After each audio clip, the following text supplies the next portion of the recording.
தெய்வத்தின் குரல் இரண்டாம் பாகம் பிரம்மச்சரியம் உபநயன உதாரண புருஷர்கள். 2 தெய்வ குழந்தைகள் மனுஷ்ய ரூபத்தில் அவதாரம் பண்ணின போது உபநயன சம்ஸ்கார விசேஷத்தாலேயே தங்கள் அவதார காரியத்தை பண்ணி காட்டின என்று நான் நினைப்பது வழக்கம்.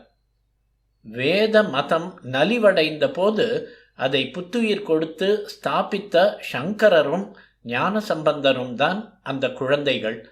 சம்பந்தமூர்த்தி சுவாமிகளுக்கு பால்யத்திலேயே உபநயனமானதை பெரிய புராணத்தில் சொல்லி இருக்கிறது.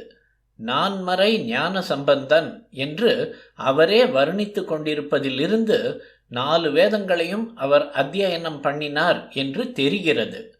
ஆச்சாரியாளுக்கும் ஞான சம்பந்தருக்கும் ஒரு தரம் கேட்டாலே பாடமாய்விடும். ஏகசந்த கிராகிகள். அதனால் ஓரிரு வருஷங்களுக்குள் அத்தியனம் பூர்த்தி பண்ணிவிட்டார்கள்.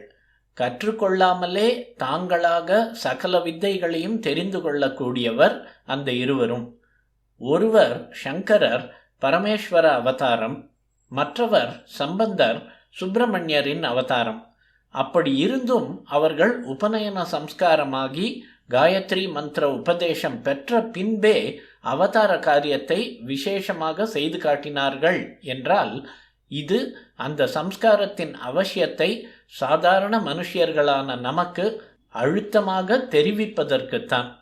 ராஜசூடாமணி தீட்சிதர் என்று ஒரு கவி இருந்தார். அவர் காயத்ரி என்னை அடையும் முன்பே சரஸ்வதி என்னிடம் வந்துவிட்டாள் என்று ஒரு ஸ்லோகத்தில் சொல்லி இருக்கிறார்.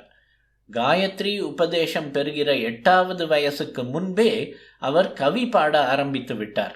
அதைத்தான் இப்படி சொல்லிக் கொண்டிருக்கிறார். ஞான சம்பந்தரும் 3ஆம் வயசிலேயே தோடுடைய செவியன் என்று பாடினவர்தான். அப்போதே அற்புதங்களை செய்ய ஆரம்பித்து விட்டார். ஆனாலும் பூணூல் போட்டுக்கொண்டு காயத்ரி உபதேசம் வாங்கி கொண்டார். அந்த பலத்தினாலேயே மேற்கொண்டு பெரிய பெரிய காரியங்களை பண்ணி வைதிக தர்மத்தை நிலைநாட்டினதாக காண்பித்தார் என்பதிலிருந்து நமக்கெல்லாம் உபநயன சம்ஸ்காரத்திலும் அதற்கப்புறம் காயத்ரி ஜபம் செய்வதிலும் கண்ணை திறந்து விட்டிருக்கிறார் என்று தெரிகிறது.